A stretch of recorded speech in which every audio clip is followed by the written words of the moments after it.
Hello. तर आज Sunday आहे, सो नवऱ्याला माझ्या हातचे डोसे खायचे होते. डोसे ऐकल्यावर तेच आठवतं ना, इडली, डोसा, चटणी चटणी, सांबार.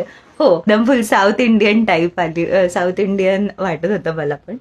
तर युजली कसं असतं की आपण जेव्हा डोसे करतो तेव्हा आपल्याला प्रत्येक बायकोला असं वाटत असतं की नवऱ्याला मी गरम गरम डोसे वाढते ते तू खा आणि मला सांग कसे लागतायत.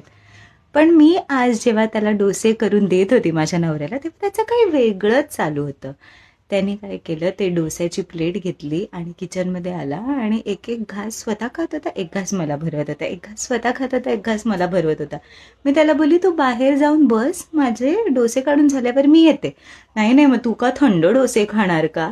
आणि 2 मिनिटासाठी मला वाटलं की सुख म्हणजे नक्की काय असतं. मला कळलंच नाही की मी काय करू, की मी ह्याला कसं समजवू. तर मला सांगतो, नाही नाही, मला एकट्याला नाही आवडत खायला, मी तुझ्यासाठी थांबतो. आणि तो लिटरली थांबून राहिलेला. एक डोसा त्याने भरवला मला, माझे सगळे डोसे होत नाही तोपर्यंत, आणि त्याचे थंडगार डोसे झाले होते. सो असं चालू आहे आमचं सध्या. सो असंच एकमेकांच्या नव्या नव्याने प्रेमात रोज पडतो आहे आणि छान चाललंय आयुष्य.